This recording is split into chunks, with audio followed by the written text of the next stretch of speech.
Terima kasih, masih di special interview. Mas Burhan, elektabilitas rendah tapi mungkin Pak Rizik Syihab ini bisa dipakai sebagai peningkat elektoral nih. Kira-kira dari beberapa kandidat yang disurvei oleh Mas Burhan, siapa yang paling mungkin menggunakan elektoralnya dari Pak Rizik Syihab nih?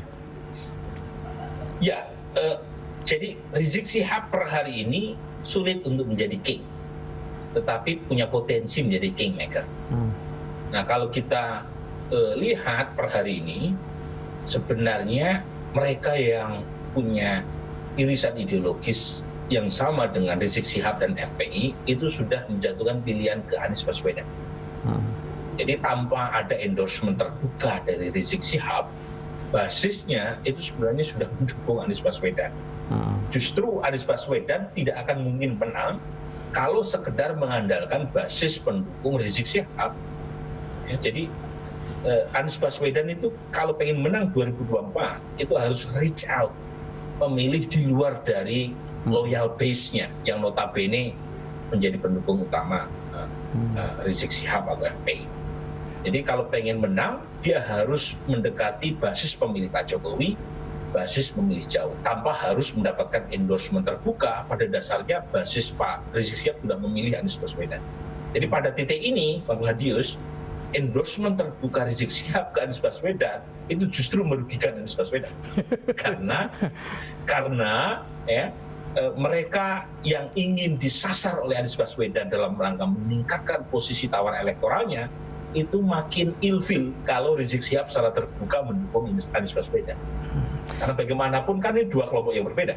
Jadi tanpa harus ada endorsement sudah memilih, ngapain ada endorsement terbuka yang justru mengalinasi pemilih yang pengen disasar atau ditarget oleh Anies Baswedan. Itu yang mungkin secara rasional kandidat seperti Pak Prabowo, katakanlah Pak Ganjar, PDIP itu enggan untuk mengkapitalisasi Rizik Syihab karena ada NU di samping yang jauh lebih besar powernya ya. Dan NU lebih seksi secara elektoral. Ya, karena survei saya punya survei banyak sekali dan beberapa sudah menjadi artikel jurnal, itu menemukan data yang konsisten, sekitar 45% orang Islam itu merasa dekat dengan NU. 45% dari total pemilih Muslim itu berafiliasi secara kultural dengan NU. Kemudian mereka yang terafiliasi dengan Muhammadiyah nomor 2 terbesar, tetapi selisihnya jauh dengan NU. Yang merasa dekat dengan FPI kecil sekali. Cuma mereka yang dekat dengan FPI kelompok vokal minority yang aktif sekali turun ke jalan, aktif sekali menggelar kegiatan-kegiatan religio-cultural events gitu ya, yang seolah-olah mengesankan FPI besar. Jadi pada titik itu mereka-mereka yang berada di luar tanda kutip galaksi politik FPI gitu ya, dan coba ingin memanfaatkan kedekatan dengan NU dan coba menjaga jarak dengan FPI itu punya alasan yang rasional. Termasuk ya sebenarnya posisi agak dilematis Pak Prabowo. Karena Pak Prabowo pernah mendapatkan privilege ya, dari mereka yang kita tahu sekarang menjadi basis kekuatan pendukung Rizik Syihab, tapi posisi Pak Prabowo yang berada di dalam pemerintahan membuat sebagian pendukung lamanya itu mengalihkan dukungannya ke Anies Baswedan. Tapi Pak Prabowo sendiri itu masih melihat pangsa elektoral lain yang lebih besar.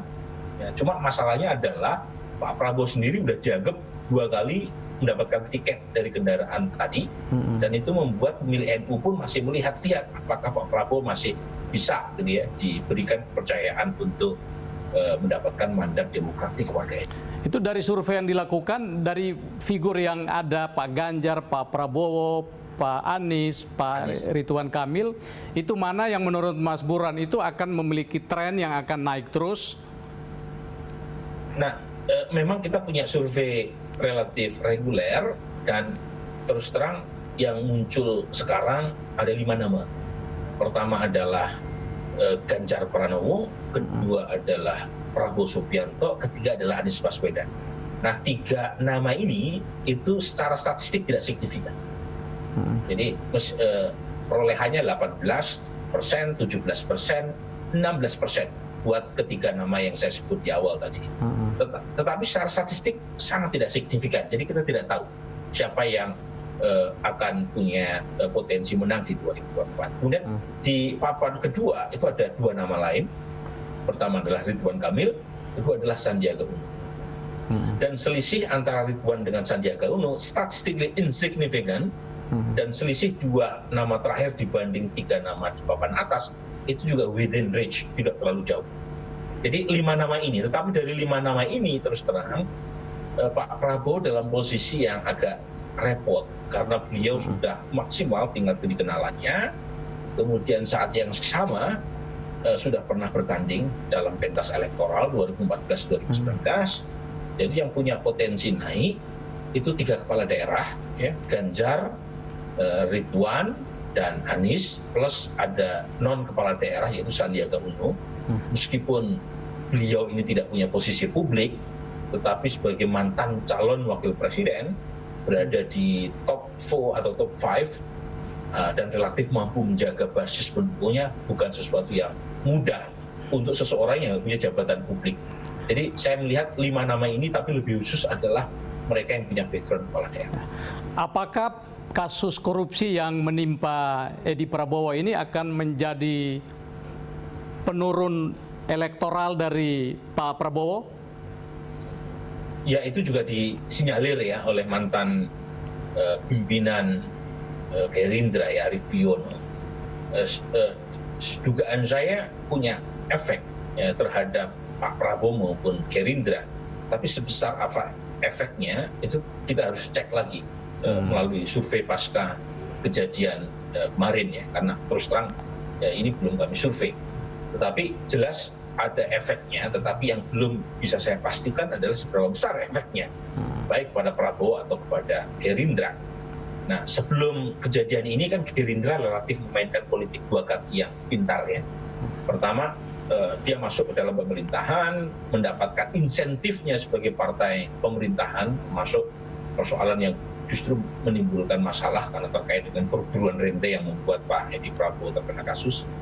Tapi di sisi lain, Gerindra itu masih menjaga basis-basis kritis terhadap pemerintahan Jokowi dengan tanda kutip membiarkan orang seperti Fadlizon atau Andre Rosiade untuk mengkritik dengan keras kebijakan Pak Jokowi. Jadi 2 pendekatan yang dilakukan oleh Gerindra, satu menjadi bagian pemerintah, di sisi lain tetap menjaga pangsa pasar lamanya, itu yang membuat Gerindra di survei-survei saya itu mengalami kenaikan tajam dibanding perolehan 2019 sebelum kejadian Edi Prabowo. Jadi saya tidak tahu apakah kejadian ini menurunkan secara signifikan atau tidak, itu perlu kita uji dalam survei berikut. Kita lihat akhir-akhir ini Pak JK cukup sering mengkritik. Mas Burhan melihat ini Pak JK masih memiliki keinginan untuk menjadi kingmaker untuk 2024 nih. Jangan-jangan pengen jadi king juga. Tapi gini Bang, intinya siapapun yang unggul per hari ini itu tidak ada yang dominan. Jadi bayangkan Pak Prabowo, Pak Ganjar Pranowo, dan Anies Baswedan, meskipun berada di 3 peringkat teratas, itu tidak mencapai 20%. Artinya peta masih buram ya, terkait dengan 2024. Dan kebetulan Belanda juga masih jauh, masih ada 4 tahun lagi. Jadi karena tidak ada dominasi calon terkait dengan 2024, itu membuka atau menaikkan kepercayaan diri banyak orang. Termasuk Pak JK? Mungkin saja Pak JK, mungkin saja. Jadi, karena tidak ada yang dominan. Jadi siapapun sebenarnya itu bisa muncul sebagai figur alternatif nanti 2024. Karena per hari ini siapapun yang unggul itu tidak ada yang tidak dominan gitu, ya kuat gitu ya, akan muncul sebagai pemenang. Saat yang sama kan ada tren pemimpin dunia yang umurnya sebagai umurnya senior tapi terpilih kan. Sebelum ini ada namanya Mahathir Mohamad, itu 93 tahun menjadi Perdana Menteri kembali di Malaysia. Yang terakhir Joe Biden, itu salah satu the oldest presiden gitu ya di Amerika Serikat, ya, usia sekitar 78 tahun, berusan 4 tahun. Jadi Pak JK bisa jadi ya merasa ada peluang di sana, dan kalau misalnya itu terjadi juga tidak ada salah gitu ya, itu bagian dari hak politik seorang Yusuf Kalla. Sekarang tinggal pangsa pasar pemilih kita apakah menerima atau tidak. Dan buat saya semakin banyak tokoh yang bertarung memperebutkan hati publik semakin baik karena masyarakat diberikan pilihan yang beragam. Jadi ibarat menu prasmanan, kita boleh memilih menu apapun sesuai dengan aspirasi kuliner kita masing-masing. Mungkin survei berikutnya Mas Burhan masukin Pak JK sebagai salah satu calon presiden mungkin ya? Sudah. Sudah ya? Sudah, Itu dan memang belum angkanya muncul. berapa? Berapa persen, Pak? Masih kecil sekali, iya, sekitar itu. Karena jadi kita mengecek dengan berbagai macam simulasi. Ada simulasi top of mind, itu kita tanyakan pertanyaan, jika pemilihan presiden diadakan hari ini, siapa yang ibu bapak pilih sebagai presiden? Apa? Ada prom apapun. Nah, yang kedua, simulasi semi terbuka. Itu ada 37 nama yang kita uji. Semua nama yang muncul di permukaan, ada Pak JK, ada Pak Kiai Ma'ruf Amin, ada Risma, ada Sri Mulyani, ada Budi Gunawan, ada banyak sekali, 37 nama. Nah, yang saya jelaskan 5 nama teratas tadi, itu hasil perasan dari 37 nama itu.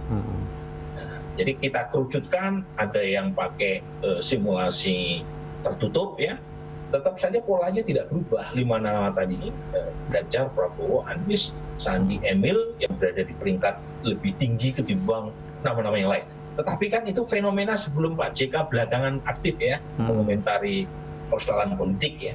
Nah, kita tidak tahu juga apakah ada dampak elektoralnya buat Pak JK atau tidak. Tetapi sebelum itu memang Pak JK belum dilirik ya oleh publik. Mas Burhan, terima kasih banyak atas kesempatannya. Pemirsa, demikian spesial interview. Sampai jumpa.